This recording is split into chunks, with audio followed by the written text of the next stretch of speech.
Assalamualaikum warahmatullahi wabarakatuh. Semoga kita semua diberikan keberkahan dalam hidup. Amin ya rabbal alamin. Abu Nawas hanya punya akal dan doa, tetapi cukuplah itu untuk mengubah dunia. Di sebuah kedai kopi yang riuh di pusat Baghdad, Abu Nawas menyusap kopinya perlahan, mengamati keramaian dengan senyum tipis. Suasana damai itu tiba-tiba terusik oleh seruan panik seorang pedagang sutra yang tergopoh-gopoh masuk. Wajahnya pucat pasi.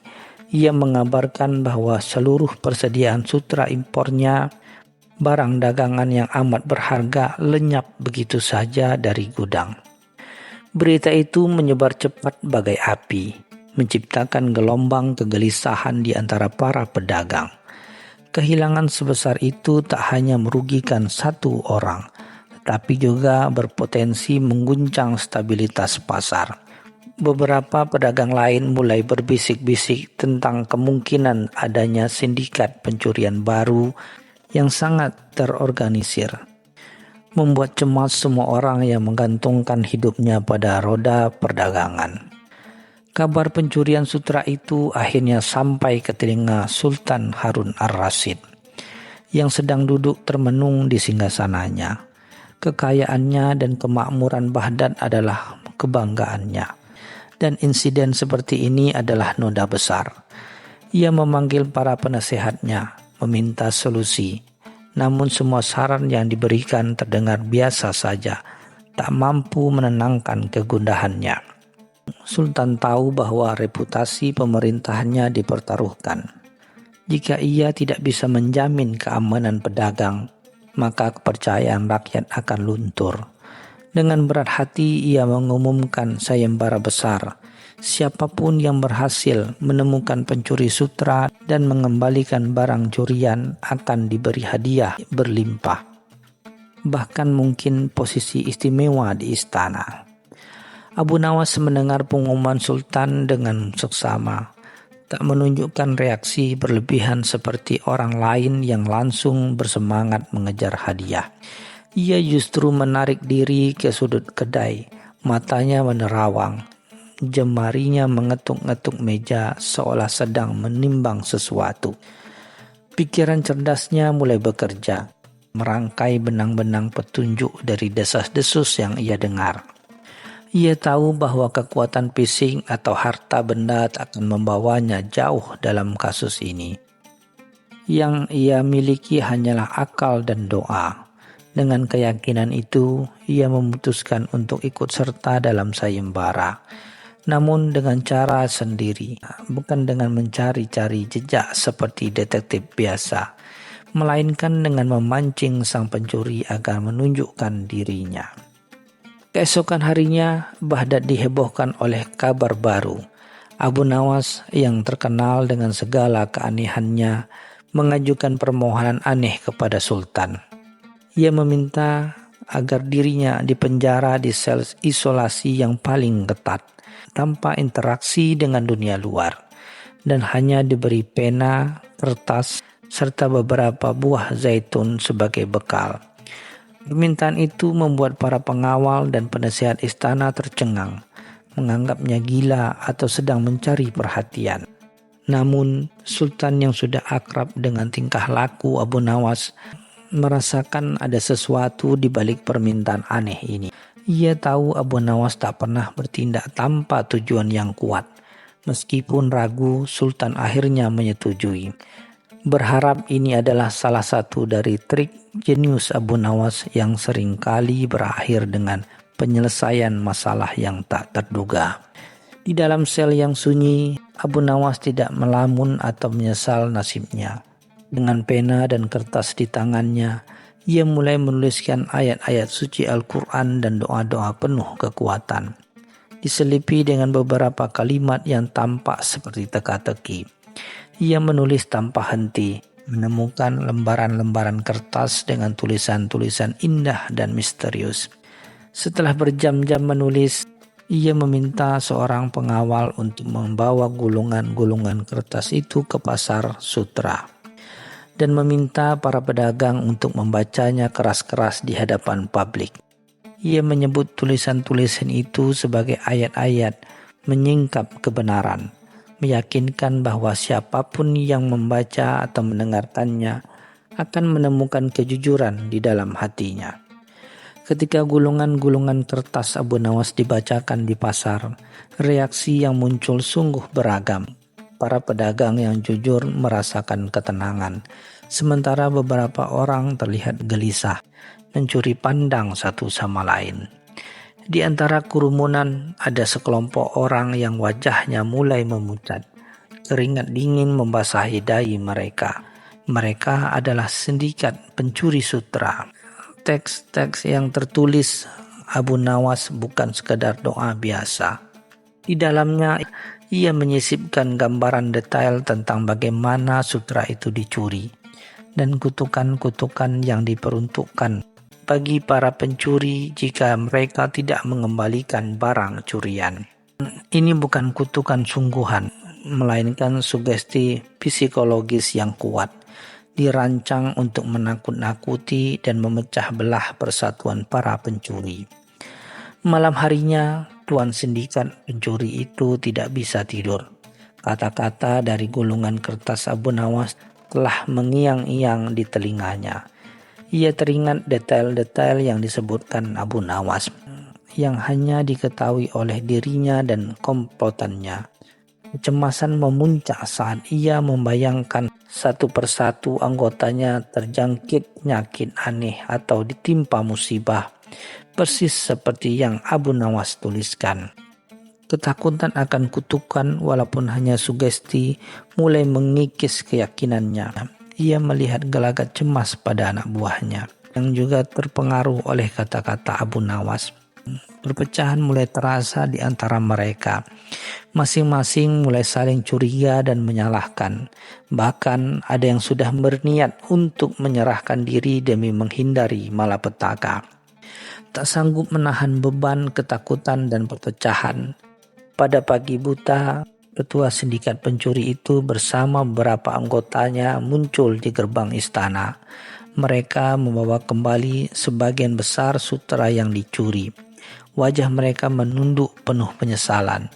Di hadapan Sultan Harun ar-Rasyid, mereka mengakui kejahatan mereka, menceritakan secara detail bagaimana mereka mencuri sutra dan bagaimana kutukan Abu Nawas menghantui mereka.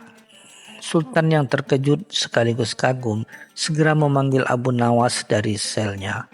Dengan senyum lebar, Abu Nawas menjelaskan bahwa tidak ada kutukan sungguhan. Ia hanya menggunakan akalnya untuk menciptakan ketakutan psikologi yang begitu kuat, sampai para pencuri itu percaya bahwa nasib buruk akan menimpa mereka jika tidak bertaubat. Sutra yang dikembalikan adalah bukti nyata dari keberhasilan triknya. Kisah Abu Nawas yang hanya bermodalkan akal dan doa untuk mengungkap keajaiban ini menyebar ke seluruh Baghdad, bahkan hingga ke kota-kota lain. Sultan Harun ar-Rasyid sangat terkesan, memberikan hadiah yang lebih besar dari yang dijanjikan dan menunjuk Abu Nawas sebagai penasehat utama khusus untuk urusan-urusan yang membutuhkan pemikiran yang luar biasa.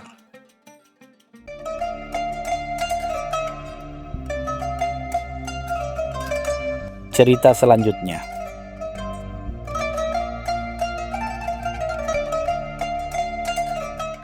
Udara Baghdad di suatu pagi yang cerah dipenuhi hiruk-pikuk pasar. Di tengah keramaian itu, masuklah seorang saudagar Persia yang gagah.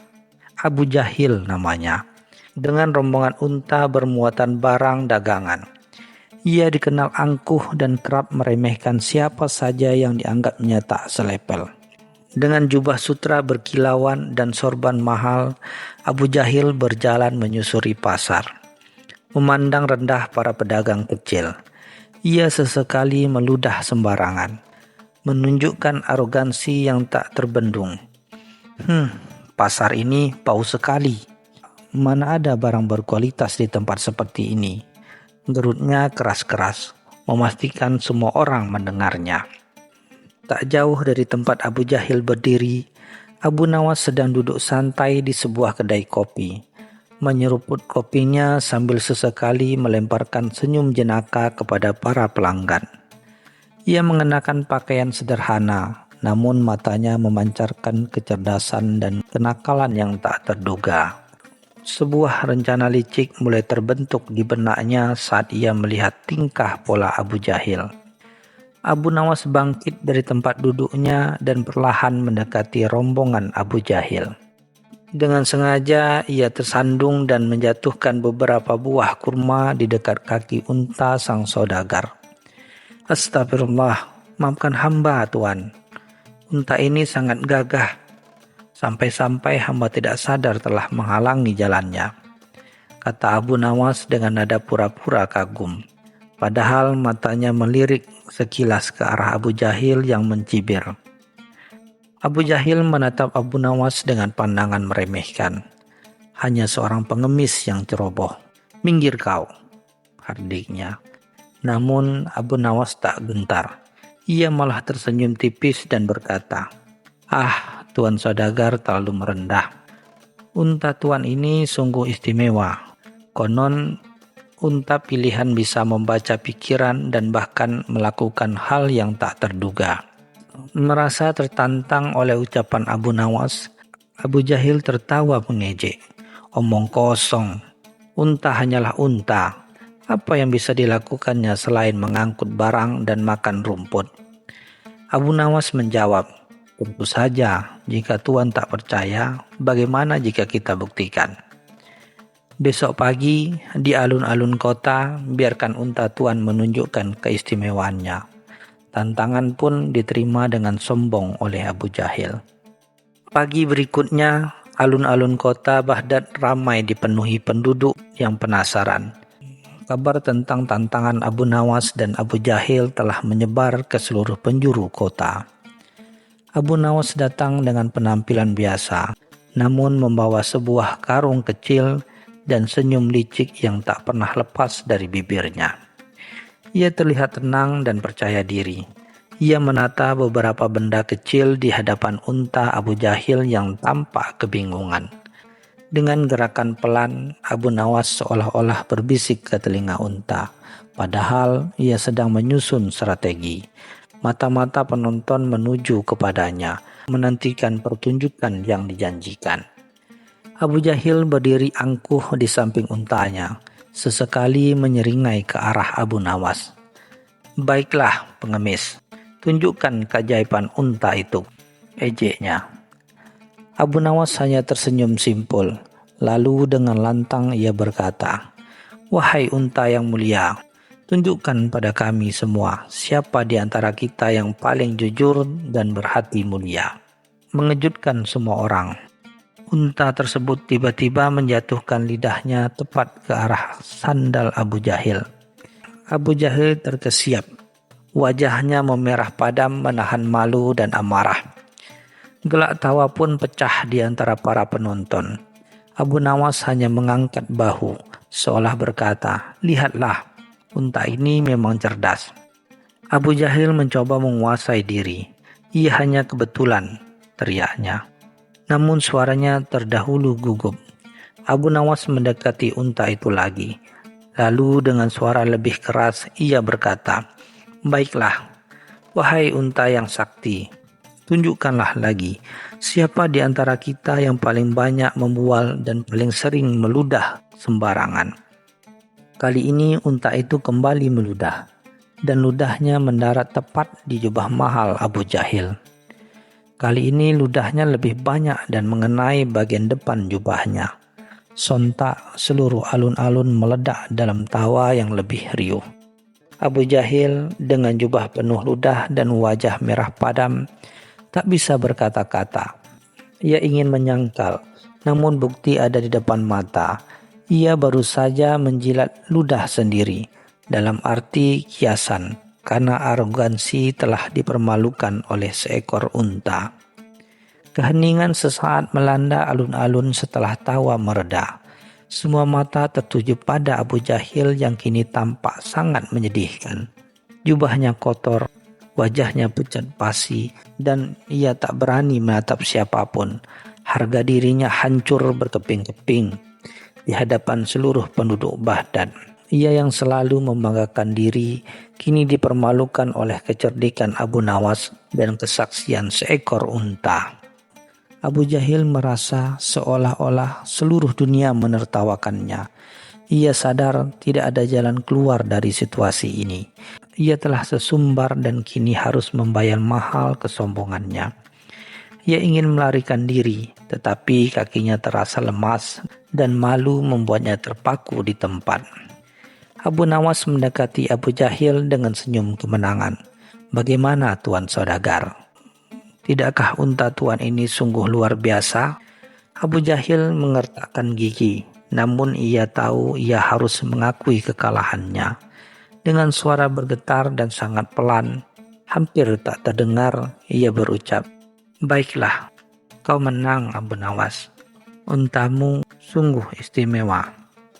Para penonton menahan napas. Mereka tidak menyangka Abu Jahil akan mengucapkan pujian itu. Ini adalah momen langka, di mana kesombongan harus tunduk pada kecerdasan. Abu Nawas hanya tersenyum tipis. "Bukan untukku Tuan, tetapi unta Tuan sendiri yang berbicara kebenaran. Ia hanya perlu sedikit bantuan untuk mengungkapkannya." Meskipun terpaksa, pujian Abu Jahil terhadap Abu Nawas menjadi perbincangan hangat di Baghdad selama berhari-hari. Sejak hari itu, Abu Jahil menjadi sedikit lebih rendah hati. Ia tak lagi meludah sembarangan di pasar, dan ia berpikir 2 kali sebelum meremehkan orang lain. Pelajaran pahit itu membuatnya sadar bahwa kesombongan hanya akan berujung pada kehinaan. Sementara itu, Abu Nawas kembali ke kedai kopi favoritnya, menyeruput kopi hangat dengan senyum puas. Ia telah membuktikan bahwa kecerdasan dan humor dapat mengalahkan kesombongan dan keangkuhan. Kisah menjilat ludah sendiri ini menjadi legenda di Baghdad, sebagai pengingat bahwa orang paling sombong pun bisa dipaksa untuk mengakui kehebatan orang lain, bahkan jika itu adalah hal yang paling tidak ingin mereka lakukan.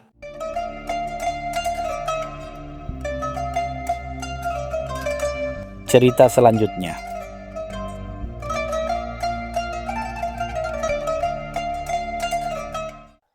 Pagi itu, matahari di Baghdad mulai menyinari atap-atap rumah dengan sinarnya yang keemasan.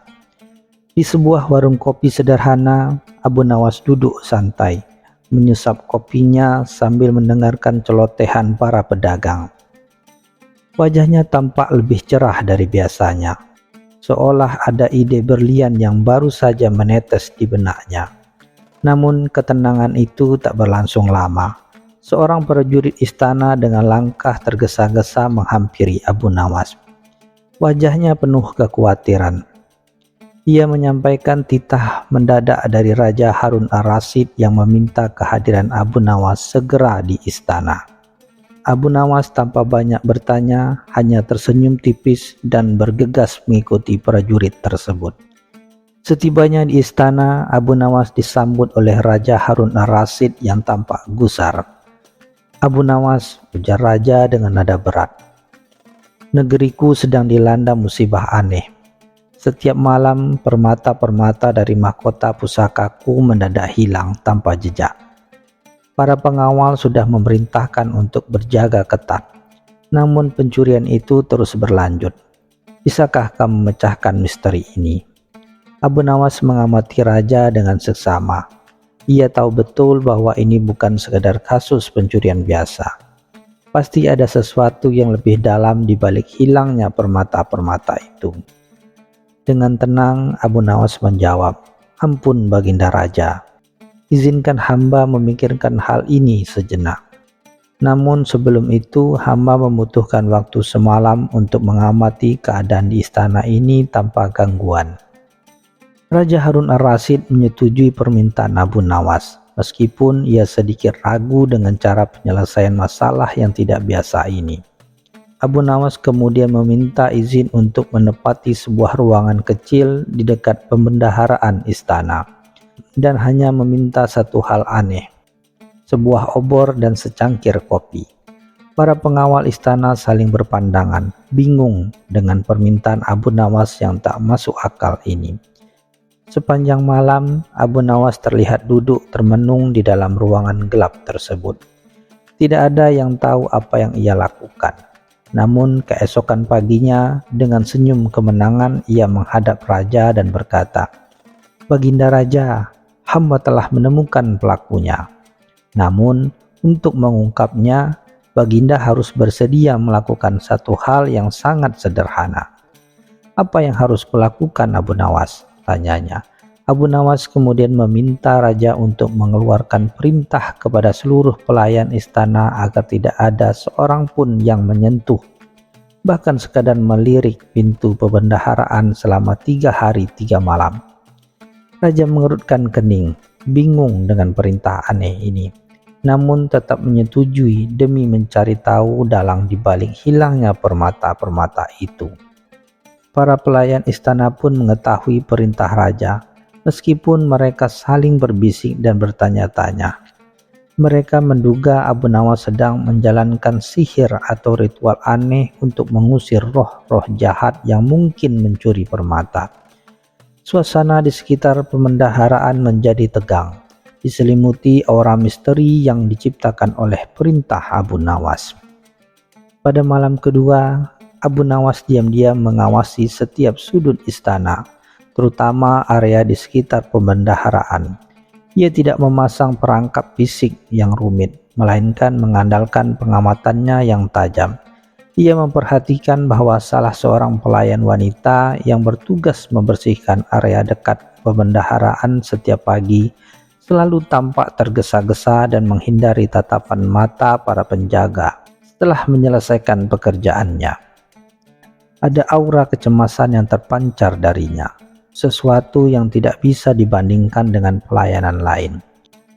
Abu Nawas juga menyadari bahwa setiap kali ia memeriksa area di luar pebendaharaan pada pagi hari, ia menemukan jejak debu halus yang sedikit berbeda di dekat jendela kecil yang menghadap ke taman belakang istana. Jendela itu seharusnya selalu tertutup rapat. Kecurigaannya semakin menguat.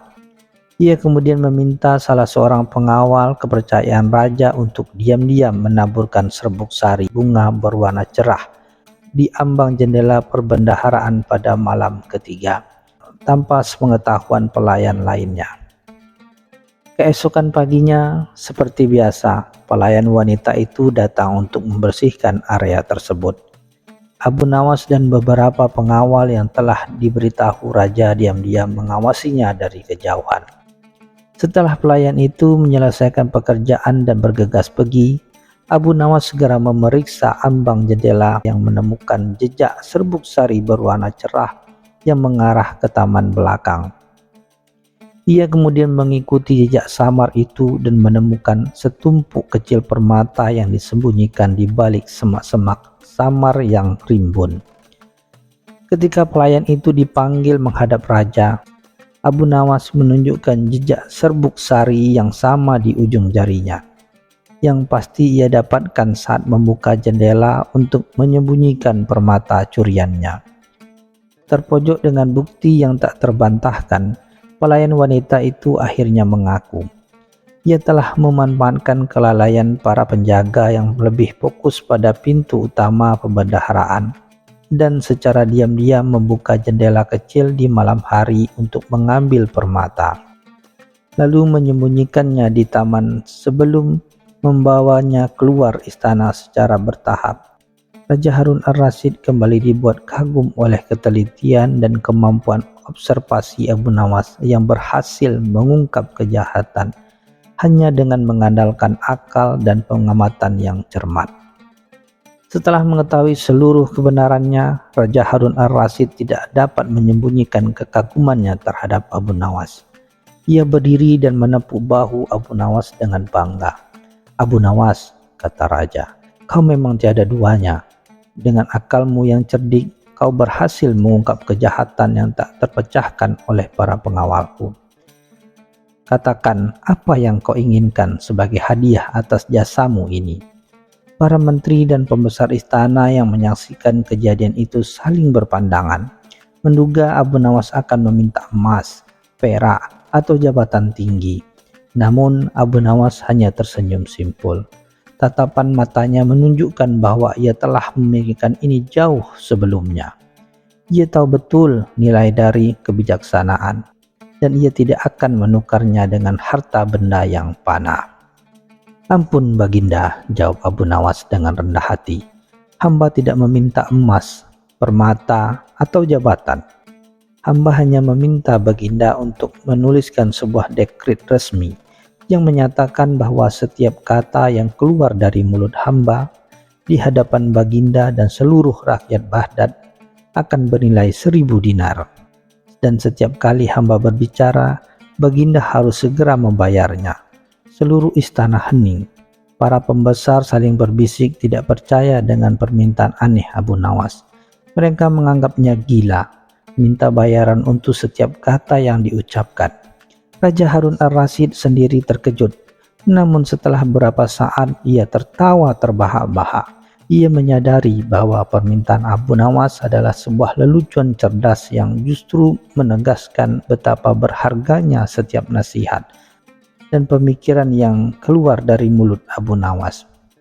Raja Harun al-Rasyid menepati janjinya. Sebuah dekret resmi dikeluarkan, dan kabar tentang kata-kata emas Abu Nawas menyebar ke seluruh Baghdad. Sejak saat itu, setiap kali Abu Nawas berbicara di hadapan raja, raja akan segera memerintahkan bendahara untuk membayar 1000 dinar. Ia membuat para menteri berpikir 2 kali sebelum meminta pendapat Abu Nawas, atau bahkan hanya sekedar berbincang santai dengannya, karena setiap kata yang diucapkannya berarti pengeluaran besar bagi kerajaan. Abu Nawas tidak pernah menyombongkan diri dengan kekayaan barunya. Ia tetap hidup sederhana, menggunakan uangnya untuk membantu orang-orang miskin dan menuntut ilmu. Ia membuktikan bahwa kecerdasan dan kebijaksanaan adalah harta yang tak ternilai harganya, bahkan lebih mahal dari permata terindah sekalipun, dan bahwa kata-kata seorang yang bijak meskipun tidak berwujud mampu mengubah dunia dan dihargai jauh lebih tinggi daripada tumpukan emas.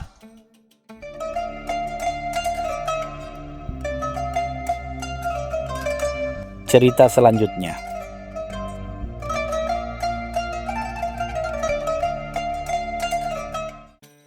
Suatu pagi yang cerah di Baghdad, ketika matahari baru saja menyentuh menara masjid, Abu Nawas sedang asik menyeruput kopi kurma di beranda rumahnya yang sederhana. Pikirannya melayang-layang, mungkin sedang merangkai pantun baru atau rencana lelucon berikutnya. Tiba-tiba seorang pengawal istana dengan seragam kebanggaan tiba di depan pintu. Menatapnya sedikit terengah-engah seolah membawa berita penting. Abu Nawas dengan senyum khasnya mempersilakan pengawal itu masuk. "Gerangan apakah Tuan Pengawal yang terhormat datang sepagi ini? Apakah Sultan rindu akan puisi-puisi hamba yang menyejukkan hati? Ataukah ada masalah di dapur istana yang membutuhkan bantuan kebijaksanaan?" Gurau Abu Nawas, membuat pengawal itu sedikit tersipu.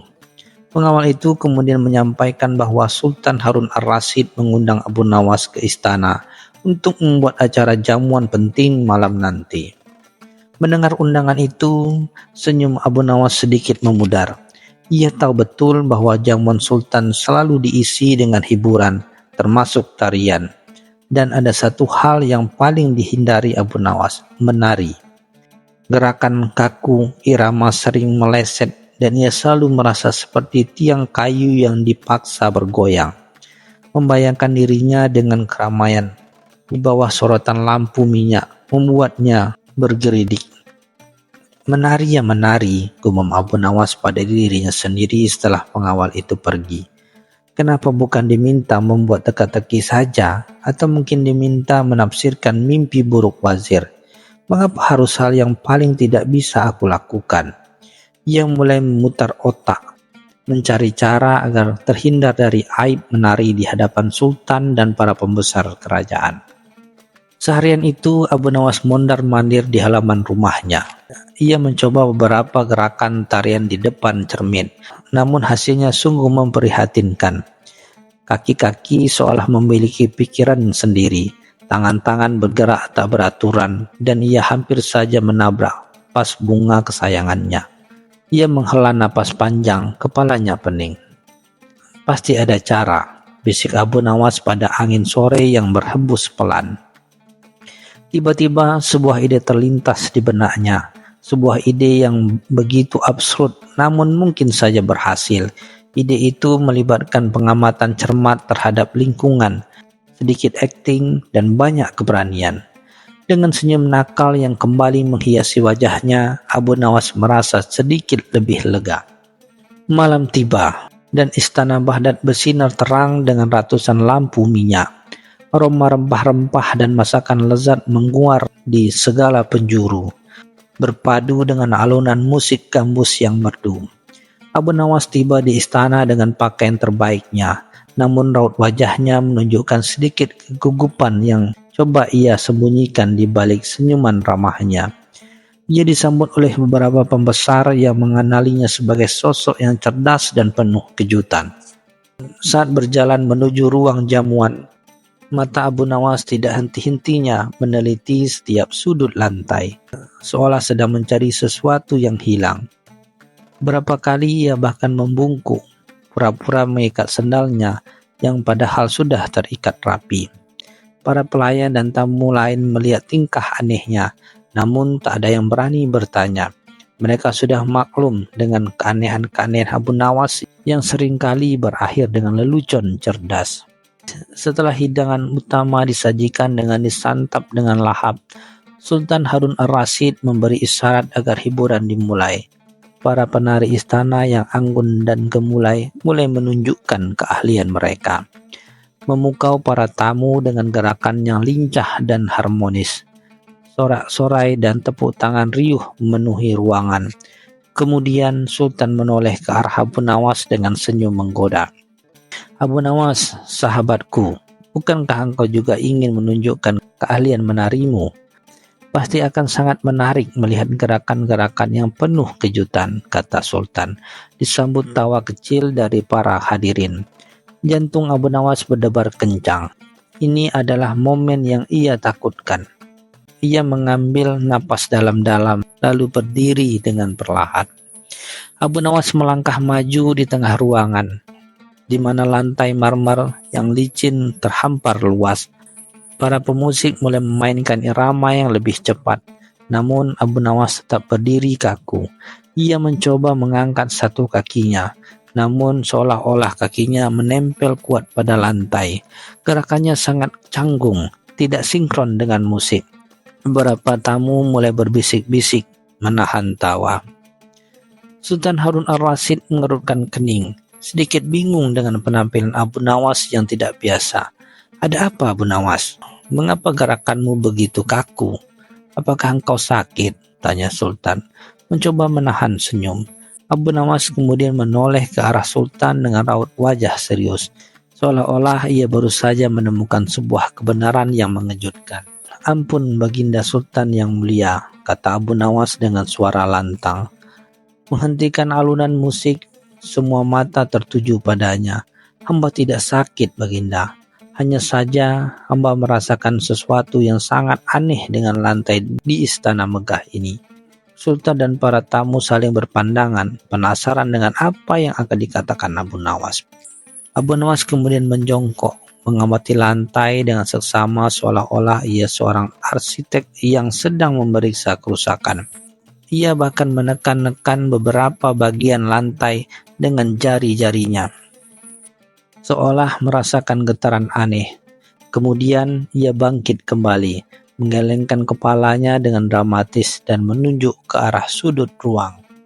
Baginda, ujar Abu Nawas, menatap Sultan dengan ekspresi prihatin. Hamba sungguh takjub dengan kemewahan istana ini, namun hamba harus menyampaikan sebuah kebenaran yang mungkin mengejutkan Baginda sekalian.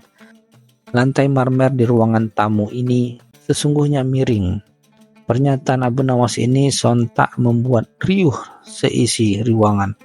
Para tamu saling berbisik, beberapa bahkan menahan tawa. Sultan Harun ar-Rasyid meskipun terkejut mencoba menjaga kewibawaannya. Miring, apa maksudmu, Abu Nawas? Istana ini dibangun oleh arsitek terbaik di seluruh penjuru negeri. Abu Nawas mengangguk yakin. Betul Baginda, namun mungkin ada perhitungan yang luput. Setiap kali hamba mencoba bergerak, hamba merasa seolah-olah akan terjatuh karena kemiringan yang tak terlihat ini. Inilah sebabnya hamba tidak bisa menari dengan luas. Untuk membuktikan ucapannya, Abu Nawas kemudian meminta seorang pelayan untuk membawa seember air. Dengan hati-hati ia menuangkannya sedikit air ke atas lantai di beberapa titik. Dan benar saja, air tersebut perlahan-lahan mengalir ke arah sudut tertentu, seolah mengikuti kemiringan yang tak kasat mata. Para tamu bahkan Sultan terdiam menyaksikan fenomena tersebut. Lihat Baginda, kata Abu Nawas, menunjukkan aliran air.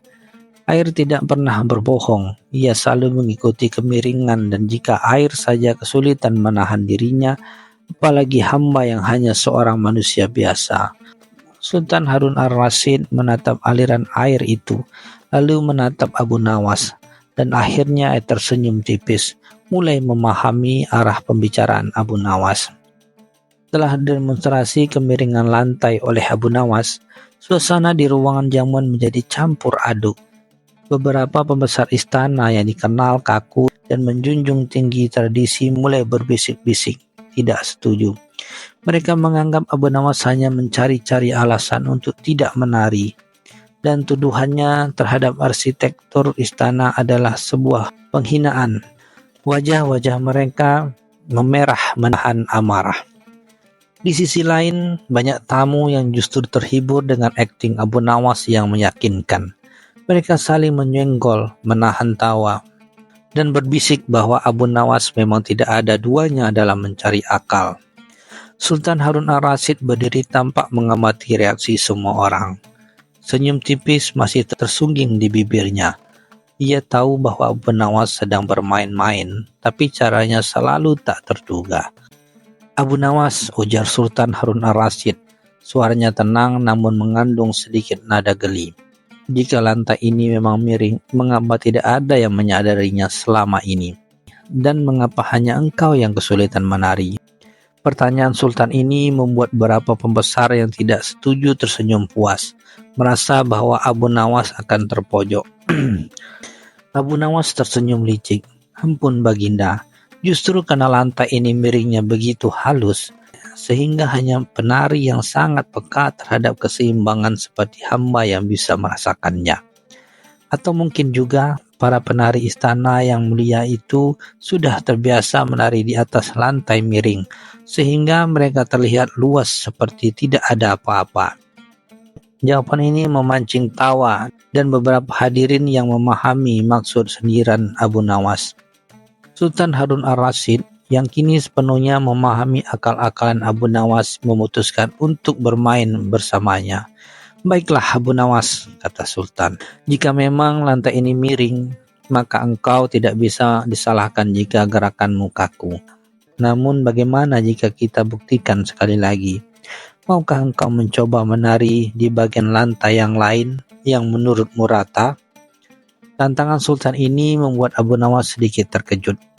Ia tidak menyangka Sultan akan membalikkan argumennya dengan cara seperti itu.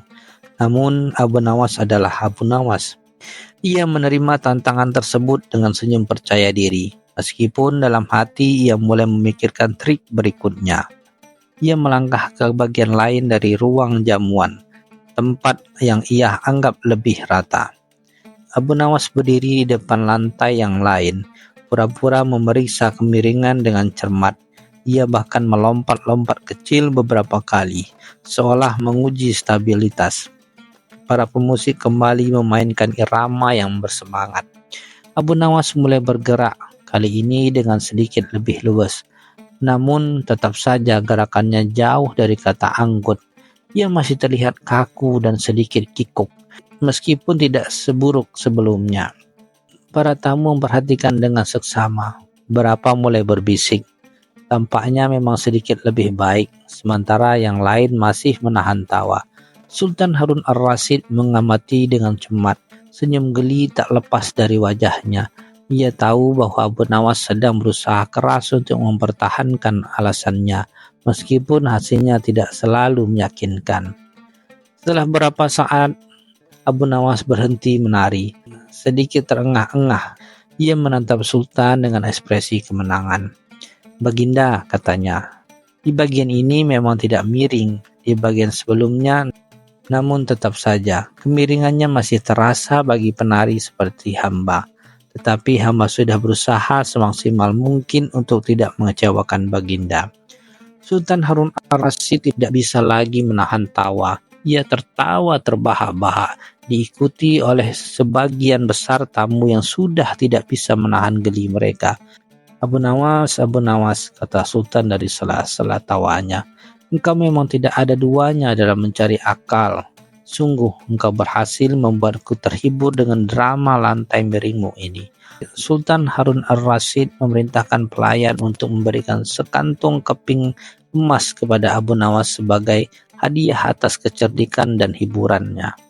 "Ambillah ini, Abu Nawas. Ini adalah upah atas kemampuanmu yang luar biasa dalam memutar otak dan menghibur kami semua bahkan dengan alasan lantai miring sekalipun," ucap Sultan sambil tersenyum.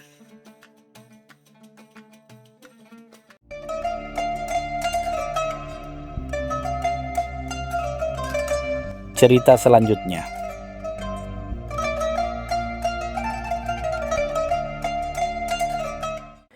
Matahari Baghdad siang itu terasa terik menyengat, namun keramaian pasar tak pernah surut. Di salah satu sudut warung kopi yang sederhana, Abu Nawas duduk santai sambil menyeruput kopinya, sesekali membalas sapaan para pedagang yang lewat. Ia menikmati hiruk-pikuk kota, pikirannya melayang-layang mencari inspirasi untuk usilnya yang baru. Tiba-tiba pandangannya terpaku pada dua sosok yang baru saja memasuki pasar. Pertama, Abu Jahil, seorang saudagar kaya dengan jubah sutra yang mencolok dan sorban yang tinggi menjulang, melangkah dengan dada membusung seolah seluruh dunia adalah miliknya. Ia berbicara dengan suara lantang, sesekali tertawa terbahak-bahak tanpa peduli siapa yang mendengarkannya, memamerkan perhiasan yang melingkar di jari-jarinya. Tak jauh di belakang Abu Jahil, langkah gontai Abu Bahil terlihat kontras. Pakaiannya lusuh, wajahnya kusut, dan ia tampak terlalu menghitung setiap langkah seolah takut uangnya akan berkurang jika berjalan terlalu cepat. Ia selalu membawa tas kulit kecil yang digenggam erat-erat, seolah isinya adalah harta karun yang tak ternilai. Padahal orang-orang tahu Abu Bahil sangat enggan mengeluarkan uang sepeser pun. Abu Nawas tersenyum tipis.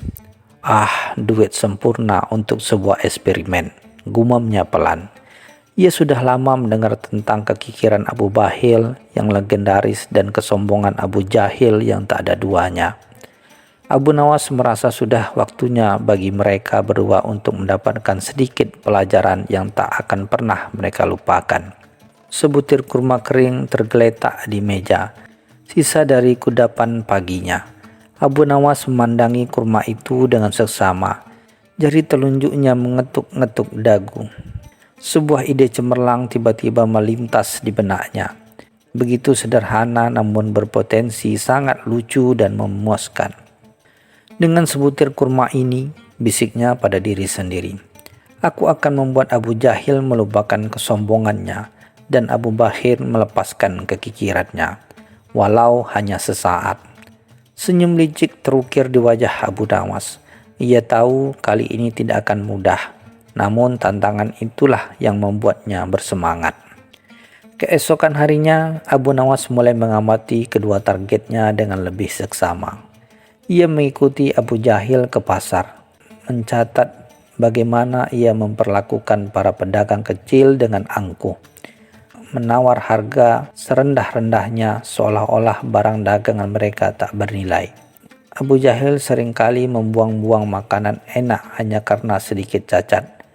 menunjukkan betapa berlimpahnya harta yang ia miliki. Di sisi lain, Abu Nawas juga menguntit Abu Bakhil. Ia melihat Abu Bakhil selalu memiliki barang yang paling murah, bahkan kualitasnya sangat buruk.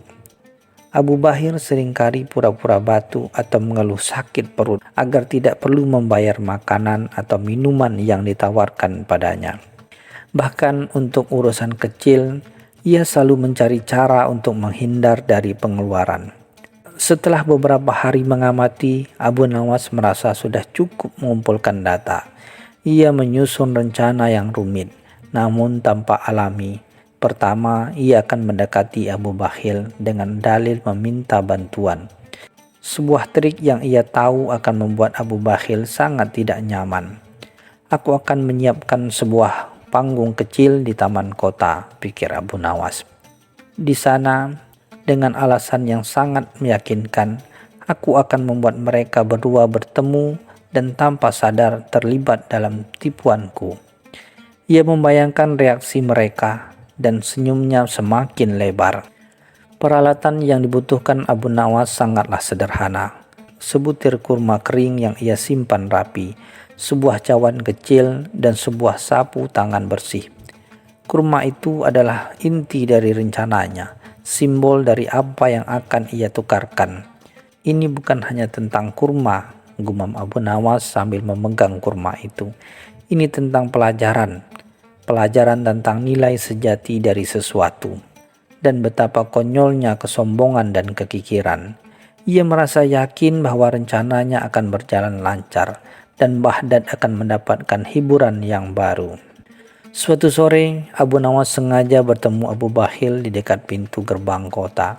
Dengan wajah malas, Abu Nawas mendekati Abu Bakhil. "Wahai Tuan Abu Bakhil yang budiman," katanya dengan suara lembut. "Hamba sedang dalam kesulitan besar. Ayah hamba jatuh sakit dan kami butuh uang untuk membeli obat-obatan. Bisakah Tuan sudi meminjamkan hamba beberapa dirham?" Abu Bakhil, seperti yang sudah diperkirakan Abu Nawas, langsung pucat pasi. Ia gelagapan mencari alasan untuk menolak. "Tenggorokanku sakit. Aku juga sedang tidak punya uang, Abu Nawas," katanya sambil memegangi dadanya, pura-pura sakit keras. Melihat reaksi Abu Bakhil, Abu Nawas pura-pura menghela napas panjang. "Baiklah Tuan, jika begitu setidaknya bisakah Tuan ikut hamba ke taman kota? Ada seorang tabib kenalan hamba yang mungkin bisa membantu, dan dia berjanji akan datang ke sana sore ini." Abu Bakhil yang selalu ingin mendapatkan sesuatu secara gratis dan takut jika menolak ia akan kehilangan kesempatan untuk mendapatkan pengobatan gratis, akhirnya setuju dengan enggan. Mereka pun berjalan menuju taman kota. Di sana Abu Nawas telah menyiapkan tempat duduk di bawah pohon rindang. Tak lama kemudian Abu Jahil lewat. Dengan sengaja Abu Nawas melambaikan tangan ke arah Abu Jahil. "Wahai Tuan Abu Jahil, sungguh suatu kehormatan bertemu dengan Anda di sini." Abu Jahil yang selalu senang menjadi pusat perhatian dengan angkuh mendekati mereka. "Ada apa ini Abu Nawas? Apa gerangan yang membuatmu mengganggu ketenanganku?" tanyanya dengan nada meremehkan. Tanpa sedikit pun melirik Abu Bakhil yang berdiri gemetaran di samping Abu Nawas. Abu Nawas tersenyum misterius. "Tuanku berdua," katanya dengan suara yang dibuat seolah-olah penting. "Saya baru saja menemukan sesuatu yang sangat berharga, dan saya ingin kalian berdua menjadi saksi, sesuatu yang nilainya melebihi emas dan perak." Abu Jahil tampak tertarik, sementara Abu Bakhil semakin gelisah, khawatir akan ada biaya yang harus ia tanggung. Abu Nawas mengeluarkan sebutir kurma kering dari dalam saku bajunya. Ia memegang kurma itu dengan hati-hati, seolah benda itu adalah permata paling langka di dunia. "Kurma ini," katanya, "adalah kurma yang sangat istimewa. Dikatakan bahwa siapapun yang mampu menukarkan sesuatu yang sangat berharga dengan kurma ini, keberuntungan tak terhingga dan hati yang lapang." Abu Jahil tertawa terbahak-bahak. "Hahaha, apa-apaan ini Abu Nawas? Sebutir kurma kering, omong kosong semacam apa ini?" Abu Bakhil di sisi lain matanya langsung berbinar. Apa itu benar Abu Nawas? Kurma itu bisa membuat hati lapang? Berapa harganya? Aku tidak punya uang. Abu Nawas menatap Abu Jahil dengan serius. Wahai Tuan Abu Jahil, bersediakah Tuan menukar kesombongan Tuan dengan kurma ini? Lepaskanlah sejenak sikap angkuh Tuan dan rasakan nikmatnya kerendahan hati. Abu Jahil terdiam, terkejut dengan tawaran itu. Ia ingin menolak, namun rasa penasaran dan harga dirinya sebagai orang kaya yang selalu punya segalanya membuatnya berpikir dua kali. Kemudian Abu Nawas menoleh ke Abu Bakhil. Tuan Abu Bakhil, bersediakah Tuan menukar kekikiran Tuan dengan kurma ini? Untuk sejenak saja, lupakan hasrat untuk menyimpan setiap keping dirham, dan biarkan kebaikan mengalir. Abu Bakhil melongo, menukar kekikiran. Ini adalah hal yang paling sulit baginya. Jika kalian berdua bersedia melakukan itu, lanjut Abu Nawas, maka kurma ini akan menjadi milik kalian. Kalian bisa memakannya bersama dan rasakanlah sendiri keajaibannya. Jika kalian berdua bersedia melakukan itu, lanjut Abu Nawas, maka kurma ini akan menjadi milik kalian. Kalian bisa memakannya bersama dan merasakan sendiri keajaibannya. Abu Jahil merasa tertantang. Ia tidak ingin terlihat lemah di depan Abu Bakhil. Sementara Abu Bakhil, walaupun keberatan, ia sangat tertarik dengan janji hati yang lapang dan keberuntungan tak terhingga yang disebut oleh Abu Nawas. Sesaat keheningan menyelimuti taman. Angin berdesis pelan, seolah menunggu keputusan kedua saudagar itu. Abu Nawas menatap mereka bergantian. Senyum tipis masih terukir di bibirnya. Ia tahu saat-saat paling lucu akan segera tiba. Abu Jahil yang terbiasa memerintah dan tidak pernah direndahkan, tiba-tiba merasa kikuk. Ia mencoba tersenyum, sebuah tindakan yang jarang ia lakukan dengan tulus. Baiklah Abu Nawas, katanya dengan suara yang sedikit lebih rendah dari biasanya. Untukmu, aku akan mencoba. Apa yang harus kulakukan? Ia merasa sedikit canggung, seolah melepaskan beban yang selama ini ia pikul. Abu Bakhil di sisi lain menelan ludah, menukar kekikiran. Ia ragu-ragu, tangannya gemetar. Bagaimana caranya Abu Nawas? Apa aku harus membagikan semua uangku? Abu Nawas menggeleng. Tidak Tuan Abu Bakhil.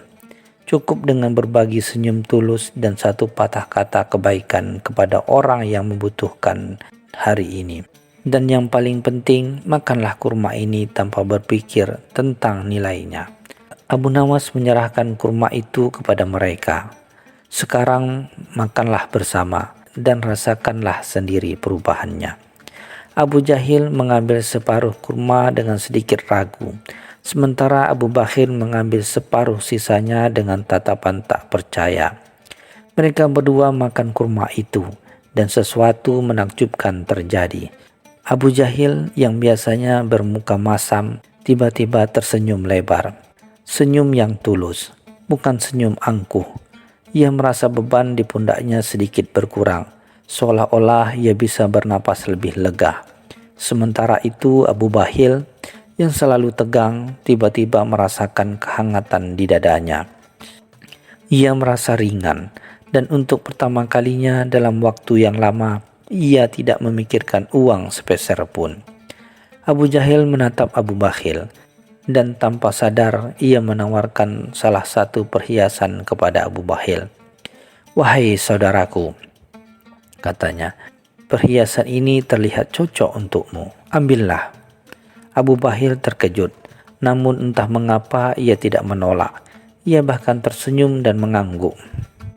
Abu Nawas yang menyaksikan semua itu tidak bisa menahan tawanya. Ia tertawa terbahak-bahak, tawa yang lepas dan penuh kemenangan. Abu Jahil dan Abu Bakhil yang masih di dalam pengaruh keajaiban kurma ikut tertawa bersamanya. Entah mengapa merasa senang. Mereka belum menyadari bahwa mereka telah tertipu oleh Abu Nawas. Dengan sebutir kurma kering, Abu Nawas telah menukar kesombongan Abu Jahil dan kekikiran Abu Bahil, setidaknya untuk hari ini. Dan pelajaran itu, walau datang dari sebuah lelucon, akan selalu terukir di hati mereka.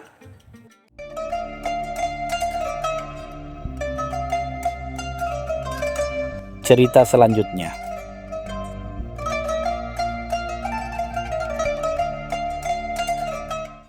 Di kota Baghdad yang riuh, di antara hiruk pikuk pasar dengan gemerlap istana Khalifah Harun ar-Rasyid, hiduplah seorang saudagar bernama Abu Bahil. Namanya sudah cukup menggambarkan sifatnya. Dia adalah definisi hidup dari pelit dan serakah. Kekayaannya melimpah ruah. Tumpukan dinar dan dirhamnya memenuhi gedung-gedung besar, namun tak pernah sekalipun ia merasakan cukup. Setiap keping uang yang masuk seperti magnet yang menarik kepingan lainnya, tak pernah lepas dari genggamannya. Abu Bahil selalu tampil dengan pakaian yang lusuh dan sobek di sana-sini, seolah ia adalah seorang fakir miskin.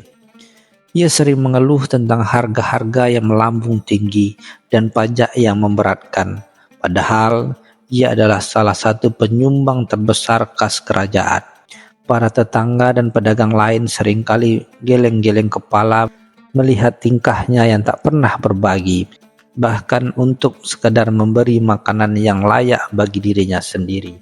Suatu sore yang terik, sebuah undangan tiba di kediaman Abu Bahil. Undangan itu berasal dari Khalifah Harun ar-Rasyid sendiri, mengundangnya untuk jamuan makan malam istimewa di istana. Abu Bahil yang biasanya menolak segala bentuk undangan yang mungkin membutuhkan biaya darinya, merasakan kegelisahan sekaligus kegembiraan yang aneh. Mungkin saja Khalifah akan memberiku hadiah, pikirnya, matanya berbinar. Malam harinya Abu Bahil datang ke istana dengan langkah yang ragu namun penuh harap. Ia melihat para bangsawan dan pejabat tinggi berbusana mewah, menikmati hidangan lezat yang disajikan di atas piring-piring emas dan perak. Abu Bahil merasa asing di tengah kemewahan itu, namun pikirannya terus berputar pada kemungkinan ia bisa membawa pulang sesuatu dari jamuan tersebut. Ia tak menyadari Khalifah telah menyiapkan sebuah hadiah yang jauh lebih berharga dari sekedar dinar. Khalifah Harun ar-Rasyid yang telah lama mendengar desas-desus tentang keserakahan Abu Bahil menyambutnya dengan senyum misterius. Setelah hidangan penutup disajikan, Khalifah berdiri dan mengumumkan sebuah permainan. "Wahai para tamu sekalian," katanya dengan suara lantang, "malam ini kita akan bermain sebuah permainan yang menguji keberanian dan keberuntungan. Barang siapa yang berhasil mengambil buah-buahan yang kutebarkan di kebun istana dalam waktu yang telah ditentukan, akan mendapatkan hadiah seberat buah-buahan tersebut dalam bentuk dinar emas." Para tamu bersorak gembira, namun Abu Bahil terdiam. Pikirannya langsung dipenuhi perhitungan untung rugi. "Kebun istana luas sekali," gumamnya dalam hati. "Pasti banyak buah yang bisa kupungut. Ini kesempatan emas." Namun ada satu hal yang ia lupakan. Khalifah Harun ar-Rasyid adalah seorang yang cerdik, dan tak ada hadiah yang datang tanpa ujian yang setimpal. Semua bersiap untuk memungut buah. Muncullah sosok yang tak asing lagi bagi Khalifah, Abu Nawas, sang penyair dan penasehat yang jenaka. Abu Nawas dengan senyum khasnya membisikkan sesuatu kepada Khalifah. Khalifah tersenyum simpul dan mengangguk. "Dan untuk membuat permainan ini lebih menarik," kata Khalifah melanjutkan, "Abu Nawas akan turun serta. Namun ia tidak akan memungut buah, ia hanya akan mengamati." Abu Bahil memandang Abu Nawas dengan curiga. Ia tahu Abu Nawas terkenal dengan tipu muslihat dan akalnya yang tajam. Pasti ada udang di balik batu ini, pikirnya. Namun bayangan tumpukan dinar emas yang menggiurkan lebih kuat daripada rasa curiganya. Ia segera bergegas menuju kebun, bersiap untuk menjadi yang pertama dan mengumpulkan sebanyak-banyaknya. Ketika aba-aba dimulai, para tamu berlari menuju kebun. Abu Bahil dengan sigapnya mulai memungut buah-buahan yang berserakan di tanah. Matanya berbinar melihat apel, jeruk, dan delima yang berserakan. Ia memungutnya dengan tergesa-gesa, memenuhi keranjang yang telah disediakan. Namun ia tidak puas hanya dengan satu keranjang. Aku harus mendapatkan lebih banyak, pikirnya. Ia mulai mengisi kantong-kantong bajunya, bahkan lipatan serbannya. Semakin banyak buah yang ia kumpulkan, semakin besar pula keinginannya untuk mendapatkan lebih banyak lagi. Ia tak peduli dengan beratnya beban yang ia bawa, atau bagaimana buah-buahan itu terjatuh dan berceceran di kantong-kantongnya yang sudah penuh. Yang ada di benaknya hanya tumpukan dinar emas yang menantinya. Ia bahkan tidak sempat melihat para tamu lain yang mulai merasa lelah dan hanya membawa sedikit buah. Sementara itu, Abu Nawas hanya berdiri dekat pintu kebun, mengamati tingkah pola Abu Bakhil yang senyum geli. Ia melihat bagaimana buah-buahan berjatuhan dari tangan Abu Bakhil yang tak mampu menahan semua itu. Ia juga melihat bagaimana Abu Bakhil terhuyung-huyung di bawah beban buah-buahan yang berlebihan, tetap memaksakan diri untuk terus memungut. Abu Nawas tahu persis apa yang sedang terjadi. Ia tahu bahwa keserakan akan membuat seseorang kehilangan akal sehat. Ia melihat Abu Bakhil berlari ke sana kemari, berusaha memungut setiap buah yang ia lihat, tanpa menyadari bahwa ia kehilangan lebih banyak dari yang ia mendapatkan. Pemandangan itu adalah bukti nyata pepatah yang dikejar tak dapat, yang digendong berciciran. Waktu yang ditentukan khalifah akhirnya habis. Para tamu mulai berbaris memperlihatkan hasil pungutan mereka. Abu Bakhil muncul terakhir, terengah-engah dan berkeringat deras. Pakaiannya kotor, beberapa buahnya hancur, dan ia hampir tak mampu berdiri tegak. Ketika keranjangnya ditimbang, ternyata isinya jauh lebih sedikit dari yang dibayangkan. Banyak buah yang telah ia kumpulkan jatuh dan berceceran di sepanjang jalan karena tak mampu membawa dengan baik. Ia melihat para tamu lain yang hanya membawa sedikit buah namun dengan raut wajah lebih segar. Ia melihat tamu lain yang hanya membawa sedikit buah namun raut wajah lebih segar. Mereka tersenyum tipis melihat kondisi Abu Bakhil. Seketika rasa penyesalan menyeruak dalam hati Abu Bakhil. Ia terlalu serakah dan kini ia harus menanggung akibatnya. Seandainya aku hanya mengambil secukupnya, gumam lirih, pasti aku bisa membawa pulang lebih banyak. Khalifah Harun ar-Rasyid dengan nada bijak menatap Abu Bakhil. Abu Bakhil, katanya, kau telah berusaha keras. Namun lihatlah hasil dari usahamu. Banyak buah yang kau kejar tak kau dapatkan, dan banyak pula yang kau gendong berciciran di sepanjang jalan. Bukankah begitu? Abu Bakhil hanya bisa menunduk malu. Ini adalah pelajaran bagimu, lanjut Khalifah. Keserakahan seringkali membutakan mata seseorang. Keinginan untuk mendapatkan lebih banyak justru membuat kita kehilangan apa yang sudah kita miliki. Hidup ini seperti buah-buahan di kebun ini. Kau harus tahu kapan harus berhenti memungut dan puas dengan apa yang sudah engkau dapatkan. Karena jika tidak, apa yang kau gendong akan berciciran dan apa yang kau kejar tidak akan pernah kau dapat. Setelah Khalifah selesai berbicara, Abu Nawas melangkah maju. Ia membawa sebuah keranjang kecil yang ternyata berisi beberapa buah yang masih segar dan utuh. Tuanku Khalifah, kata Abu Nawas, izinkan hamba memberikan hadiah kepada Abu Bakhil ini. Khalifah tersenyum, mengisyaratkan Abu Nawas untuk melanjutkan. Abu Nawas menyerahkan keranjang buah itu kepada Abu Bakhil. Ambillah buah-buahan ini, Abu Bakhil, kata Abu Nawas dengan ramah. Ini adalah buah-buahan yang hamba kumpulkan setelah engkau melewati kebun. Buah-buahan ini jatuh dari genggamanmu, dan hamba hanya memungutnya. Terkadang sesuatu yang kita anggap kecil dan sepele, jika dijaga dengan baik, akan jauh lebih berharga daripada apa yang kita kejar dengan ambisi buta. Abu Bakhil memandangi keranjang buah yang diberikan Abu Nawas. Buah-buahan itu adalah bukti nyata dari keserakahannya. Ia merasa malu, namun juga tersentuh oleh kebaikan Abu Nawas. Untuk pertama kalinya dalam hidupnya, Abu Jahil merasakan sesuatu yang bukan nafsu akan harta, rasa syukur dan penyesalan yang mendalam. Ia menyadari bahwa harta yang berlimpah tidak akan pernah bisa memberi kedamaian hati. Sejak hari itu, Abu Jahil memang tidak langsung berubah menjadi dermawan, namun ia mulai merenungkan makna kekayaan dan kebahagiaan sejati.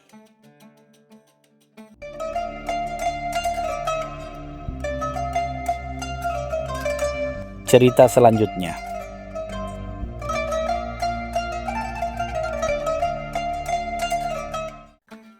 Pasar Baghdad di pagi itu riuh redah dengan hiruk pikuk pedagang dan pembeli. Aroma rempah-rempah berpadu dengan wewangian roti yang baru matang, menciptakan simfoni bau yang khas.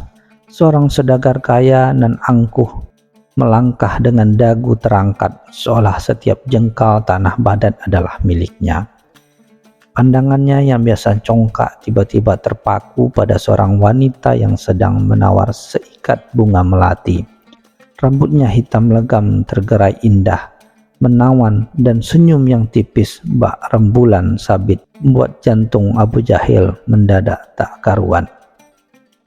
Wanita itu adalah Laila, putri seorang penenun sutra terkemuka di Baghdad, dikenal akan kecantikan dan kelembutannya yang memukau.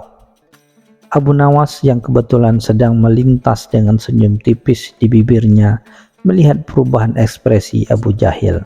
Ia mendekat dengan langkah ringan, seolah tak sengaja. Gerangan apa yang membuat saudagar kaya Abu Jahil terdiam bagai patung di tengah pasar? Goda Abu Nawas. Abu Jahil yang biasanya gusar dengan celotehan Abu Nawas, kali ini hanya bisa menghela napas panjang. Abu Nawas, aku baru saja melihat bidadari. Hati ini terasa terikat padanya. Akunya dengan nada yang tak biasa, penuh kegundahan. Abu Nawas hanya tersenyum simpul. Cinta memang aneh, saudagarku. Ia bisa membuat singa menjadi domba dan domba menjadi singa. Namun ada satu hal yang harus engkau ingat. Tak semua bulan bisa diraih oleh pungguk, meski ia merindukannya di segenap jiwa. Sejak pertemuan itu, Abu Jahil dilanda kasmaran akut. Ia menghabiskan hari-harinya memikirkan Laila, bahkan sampai melupakan urusan perdagangannya. Para pelayannya dibuat pusing 7 keliling melihat tuannya yang mendadak melankolis. Abu Jahil yakin kekayaannya adalah kunci untuk memenangkan hati Laila.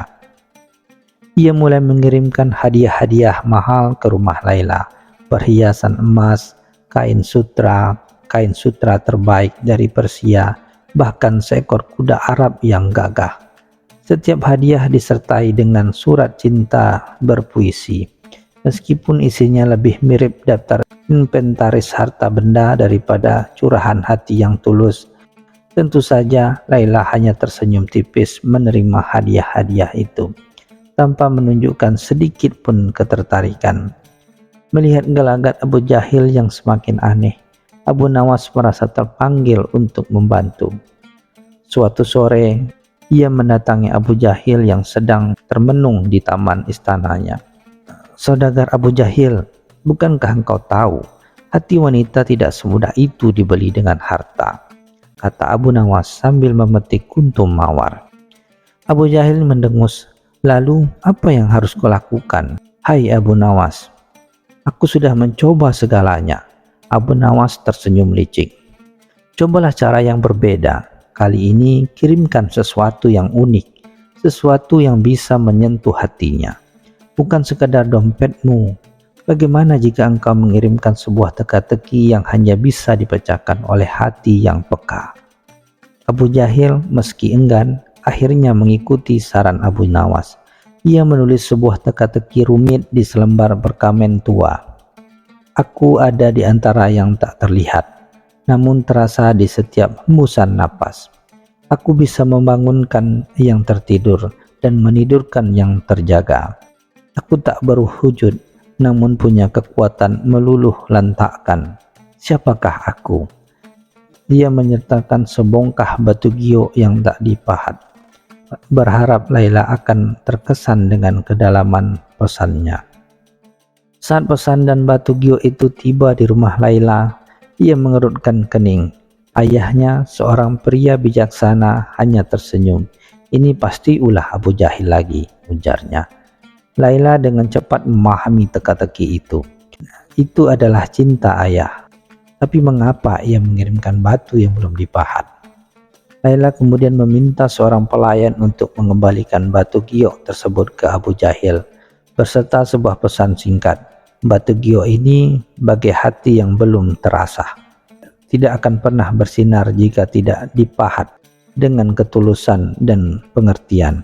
Cinta sejati tidak ditemukan dalam teka-teki, melainkan dalam kejujuran hati. Abu Jahil membaca balasan Laila dengan wajah merah padam. Ia merasa dipermainkan. Abu Nawas yang kebetulan sedang mengintip di balik semak tertawa terbahak-bahak. Sepertinya Pungguk harus belajar lebih banyak tentang bulan, saudaraku, ledeknya. Abu Jahil hanya bisa mengehem, menyadari bahwa taktiknya sama sekali tidak berhasil. Kegagalan teka-teki itu tidak membuat Abu Jahil menyerah. Justru ia semakin terobsesi dengan Laila. Ia mulai mengikuti Laila kemanapun ia pergi, dari pasar hingga taman kota. Setiap kali Laila terlihat, Abu Jahil akan muncul entah dari mana, mencoba memulai percakapan dengan topik yang canggung dan tidak relevan. Laila semakin risih dengan tingkah laku Abu Jahil yang bagaikan bayangan. Ia mulai menghindari tempat-tempat yang biasa ia kunjungi, berharap Abu Jahil akan kehilangan jejaknya. Namun Abu Jahil dengan tekad bulat, seorang pungguk yang merindukan bulan, tak pernah berhenti mencari. Abu Nawas melihat kegigihan Abu Jahil yang menyedihkan, merasa iba. Ia menghampiri Abu Jahil yang sedang mengintip Laila dari balik pohon kurma. Saudagarku, engkau seperti seekor lebah yang ingin mengambil madu dari bunga yang layu. Semakin engkau paksa, semakin layu bunga itu, ujar Abu Nawas lembut. Lalu apa yang harus aku lakukan, Abu Nawas? Aku tidak bisa melupakannya, keluh Abu Jahil menatap nanar ke arah Laila yang sedang tertawa bersama teman-temannya. Abu Nawas mengelus jenggotnya. Cinta sejati tidak memaksa, ia memikat. Biarkanlah hatimu berbicara, bukan kekayaanmu, dan dengarkan apa yang hati Laila inginkan. Terinspirasi atau lebih tepatnya salah paham dengan ucapan Abu Nawas tentang memikat, Abu Jahil merancang sebuah pertunjukan besar untuk Laila. Ia menyewa para musisi, penari, dan penyair terbaik di Baghdad. Rencananya adalah untuk mengadakan sebuah konser pribadi di hadapan rumah Laila. Berharap ia akan terkesima dengan kemewahan dan bakat yang ia persembahkan. Malam itu di hadapan rumah Laila yang tenang, kerumunan orang mulai berkumpul. Lampu-lampu minyak menerangi punggung dadakan yang didirikan Abu Jahil. Para musisi memainkan melodi yang menggelegar. Para penari mulai meliuk-liuk dengan gerakan anggun. Semua mata tertuju pada rumah Laila, menunggu sang bidadari muncul. Namun Laila tidak muncul. Ia justru mengunci pintu dan jendela, merasa malu dan terganggu dengan keramaian yang dibuat Abu Jahil. Suara musik yang terlalu keras membangunkan seluruh tetangga dan beberapa di antara mulai protes. Salah seorang tetangga yang marah melemparkan sebuah pot bunga ke arah panggung, memicu kekacauan kecil. Abu Jahil yang berdiri di depan panggung dengan senyum sombong mendekat kaget. Pertunjukannya yang seharusnya memikat malah berakhir dengan keributan dan kemarahan. Ia berdiri terpaku, sementara para musisi dan penari berlarian menghindari lemparan benda-benda. Abu Nawas yang kebetulan lewat hanya bisa menggelengkan kepala sambil menahan tawa. Pungguk memang merindukan bulan, tapi bulan tidak selalu ingin ditemani oleh hiruk pikuk, saudaraku, bisiknya pelan. Setelah insiden memalukan itu, Abu Jahil terpuruk. Ia mengurung diri di kamarnya, menolak makan dan minum, Untuk pertama kalinya dalam hidupnya, ia merasa hancur tak berdaya. Semua kekayaan dan kekuasaan terasa tak berarti di hadapan penolakan Laila. Ia mulai merenungkan setiap nasihat Abu Nawas dan menyadari betapa bodohnya ia selama ini. Ia teringat kata-kata Abu Nawas tentang hati yang belum terasah dan bunga yang layu. Perlahan sebuah pemahaman mulai tumbuh di hatinya. Mungkin cinta bukanlah tentang memaksa, melainkan tentang memahami. Mungkin Laila tidak membutuhkan hartanya, melainkan pengertian dan ketulusan. Dengan tangan gemetar, Abu Jahil menulis surat lagi untuk Laila. Kali ini tidak ada lagi puisi berlebihan atau daftar harta benda. Ia hanya menulis perasaan yang tulus, mengakui kesalahannya dan meminta maaf atas segala tingkah laku yang telah mengganggu. Ia menulis tentang bagaimana ia mulai memahami bahwa cinta adalah sebuah anugerah, bukan sesuatu yang bisa dibeli. Surat itu ia kirimkan melalui pelayan setianya, tanpa disertai hadiah apapun. Ia tidak berharap banyak, hanya ingin Laila tahu bahwa ia telah belajar. Laila membaca surat itu dengan hati-hati. Wajahnya yang biasa tenang kini menunjukkan sedikit keheranan. Ada ketulusan dalam setiap barisan tulisan Abu Jahil, sesuatu yang tidak pernah ia temukan sebelumnya. Beberapa hari kemudian, sebuah balasan datang dari Laila. Abu Jahil membuka surat itu dengan tangan gemetar. Ia membayangkan Laila akan menolaknya lagi. Mungkin dengan kata-kata yang lebih pedas, namun yang ia baca justru membuatnya terkejut. Laila menulis, "Saudagar Abu Jahil, aku menghargai kejujuran dalam suratmu. Aku telah melihat perubahan dalam dirimu. Cinta memang tak bisa dipaksa, dan aku tak bisa mencintaimu seperti yang kau inginkan. Hatiku telah memilih jalan yang berbeda.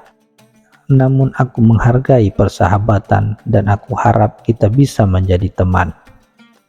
Abu Jahil membaca surat itu berulang kali. Ada rasa sakit di hatinya, namun juga ada kedamaian. Laila memang tidak mencintainya, tapi ia menghargai persahabatan.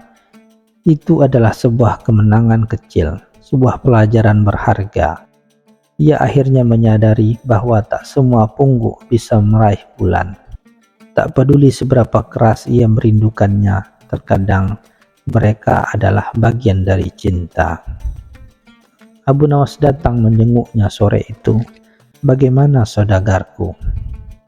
Apakah bulan itu akhirnya luluh?" tanya Abu Nawas dengan senyum usil. Abu Jahil tersenyum tipis. "Tidak, Abu Nawas. Bulan itu tidak luluh, tapi aku sudah belajar bagaimana caranya menghargai sinarnya.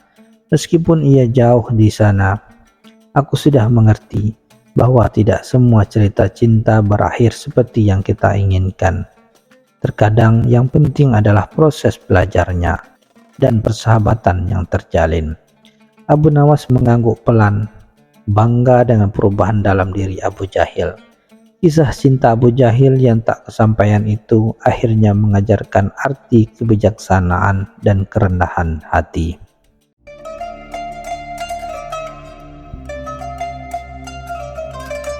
Cerita selanjutnya.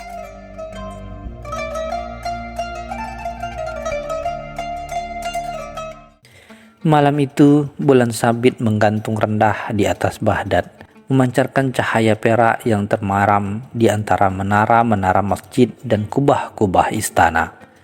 Di dalam kamar tidurnya yang megah, Sultan Harun ar-Rasyid berguling gelisah. Keringat dingin membasahi dahinya, dan napasnya terengah-engah, seolah baru saja berlari maraton dalam mimpinya. Pagi menjelang, dan sang sultan terbangun dengan perasaan yang tidak karuan. Mimpi semalam begitu nyata, begitu membingungkan, sehingga membuat pikirannya kacau balau. Ia teringat serpihan-serpihan aneh, sebuah gunung roti yang runtuh, sungai madu yang mendidih, dan sepasang sendal emas yang berbicara. Para kasim dan pelayan bergegas mendekat, khawatir melihat wajah pucat dan mata merah sang sultan. Mereka bertanya dengan nada cemas, Ampun tuanku, apa ada yang tidak beres? Sultan hanya menghela napas panjang, tatapannya kosong, seolah masih terperangkap dalam dunia mimpinya. Ia mencoba menceritakan mimpinya kepada para penasehatnya, tetapi kata-katanya terdengar aneh dan tidak masuk akal. Para penasehat yang terbiasa dengan masalah kenegaraan yang logis hanya bisa mengerutkan dahi, saling berpandangan dengan kebingungan yang jelas terpancar di wajah mereka. Tidak ada satupun di antara mereka yang berani menawarkan tafsir. Mereka tahu betul kemarahan Sultan jika tafsir mereka keliru atau dianggap meremehkan. Suasana di ruang pertemuan istana menjadi tegang, diselimuti keheningan yang menyesakkan. Hanya sesekali dipecahkan oleh batuk kecil dari salah seorang wazir. Di tengah kebuntuan itu, salah satu wazir senior dengan suara ragu-ragu akhirnya memberanikan diri. Ampun tuanku, katanya. Mungkin ada seseorang yang bisa membantu. Seorang yang terkenal dengan kecerdasan dan pemikirannya yang unik. Abu Nawas. Nama itu melayang di udara, membawa serta reputasi Abu Nawas yang tak terduga. Seorang pujangga, pelawak, dan terkadang pemecah masalah yang tak terduga. Kabar tentang kegelisahan Sultan dan mimpinya yang aneh segera menyebar ke seluruh Baghdad, sampai akhirnya tiba di telinga Abu Nawas. Ia sedang menikmati secangkir kopi Arab di warung kopi langganannya, ditemani beberapa teman yang asik mendengarkan kisah-kisah lucunya. Mendengar nama Sultan, Abu Nawas hanya tersenyum tipis, seolah sudah menduga apa yang akan terjadi. Tidak lama kemudian, seorang pengawal istana bergegas datang. Napasnya terengah-engah dengan perintah mendadak dari Sultan. Abu Nawas, Anda dipanggil menghadap Sultan segera. Beliau membutuhkan bantuan Anda untuk menafsirkan mimpi anehnya. Abu Nawas mengangguk pelan, tanpa menunjukkan ekspresi terkejut sedikit pun. Para teman Abu Nawas saling berpandangan, antara takjub dan sedikit khawatir. Mereka tahu betul bagaimana Sultan bisa menjadi sangat temperamental jika permintaannya tidak dipenuhi. Namun, Abu Nawas dengan santai menghabiskan kopinya, seolah tidak ada beban di pundaknya. Ia kemudian bangkit, merapikan jubahnya yang sudah usang, dan mengikuti pengawal istana dengan langkah tenang. Sepanjang perjalanan menuju istana, ia tidak banyak berbicara.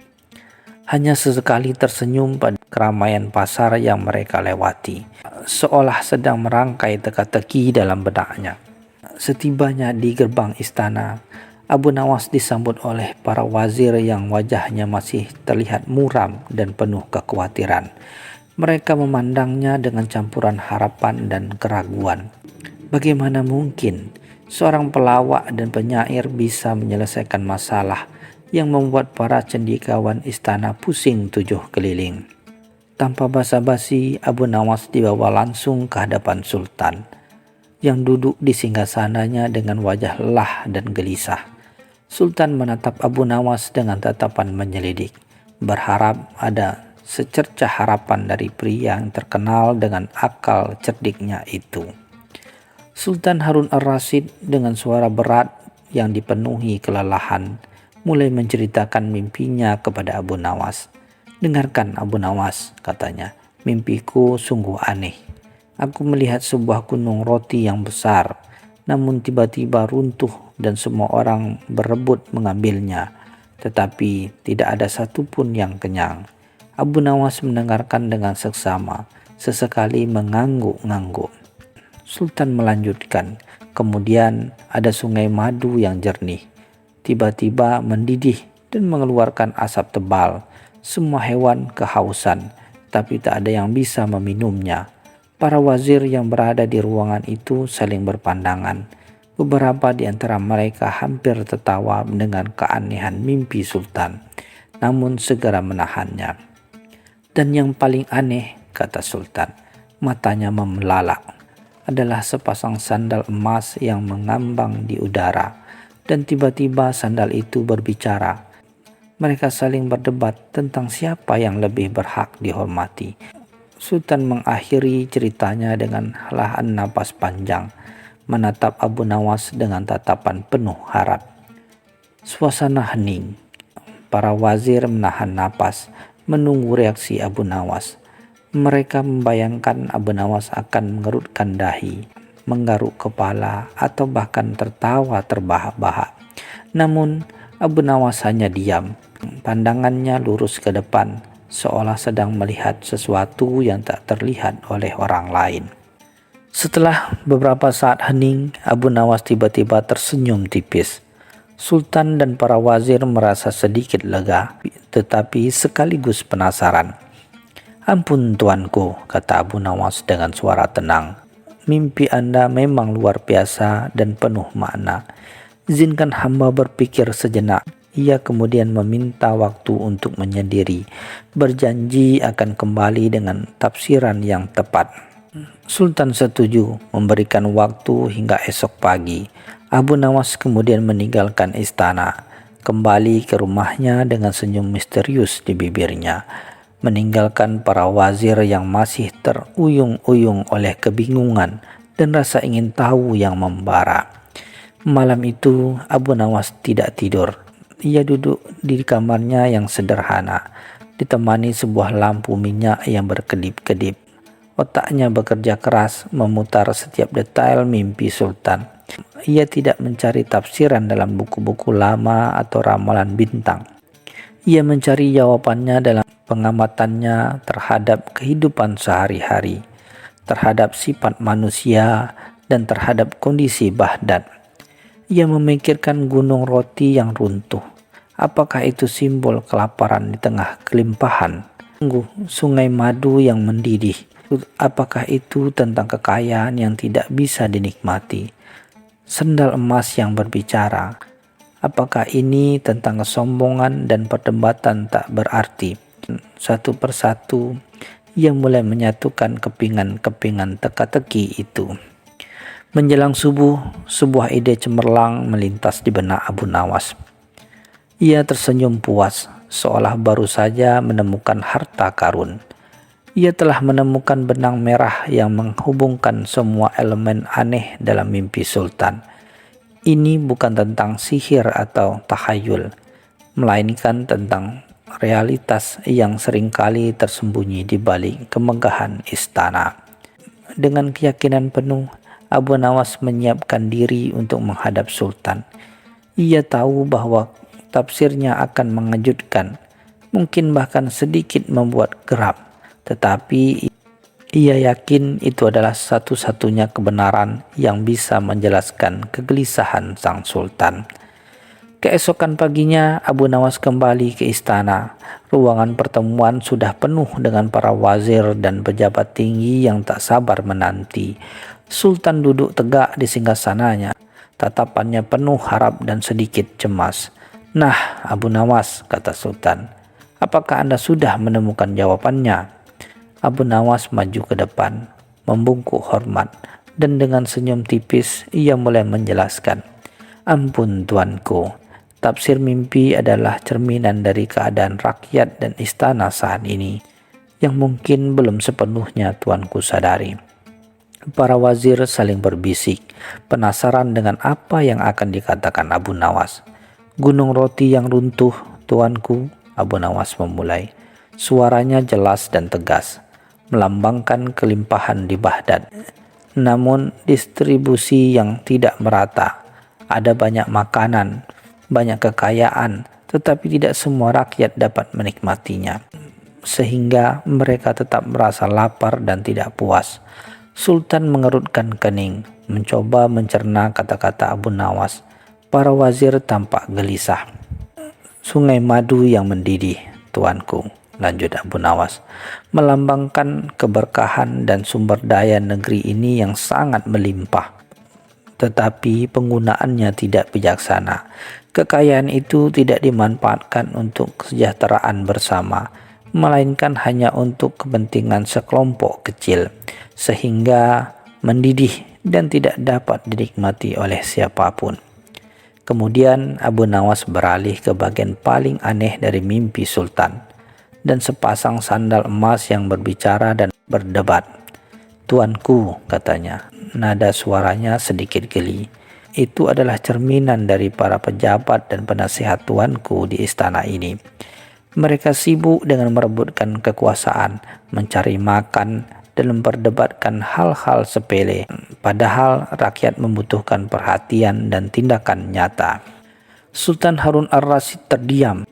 Wajahnya yang semula gelisah kini menunjukkan campuran antara terkejut dan tercerahkan. Para wazir menundukkan kepala. Beberapa di antara mereka terlihat sangat tidak nyaman. Mereka merasa tersindir langsung oleh tafsir Abu Nawas yang tajam. Setelah beberapa saat hening, Sultan perlahan mengangguk. "Abu Nawas," katanya, suaranya lebih lembut, "Anda telah membuka mata saya. Saya tidak menyangka mimpi yang begitu aneh bisa memiliki makna yang sedalam ini." Sultan tersenyum. "Anda memang cerdik. Anda tidak hanya menafsirkan mimpi, tetapi juga menunjukkan kelemahan dalam pemerintahan saya." Sultan kemudian memerintahkan para wazir untuk segera memperbaiki sistem distribusi kekayaan dan menghentikan segala bentuk perselisihan di antara mereka. Ia memberikan hadiah besar kepada Abu Nawas, tetapi yang lebih berharga adalah pengakuan dan rasa hormat yang baru. Sejak hari itu, Sultan lebih sering meminta pandangan Abu Nawas, tidak hanya dalam masalah-masalah kecil, tetapi juga dalam urusan kenegaraan, karena ia tahu bahwa Abu Nawas selalu memiliki cara untuk melihat kebenaran.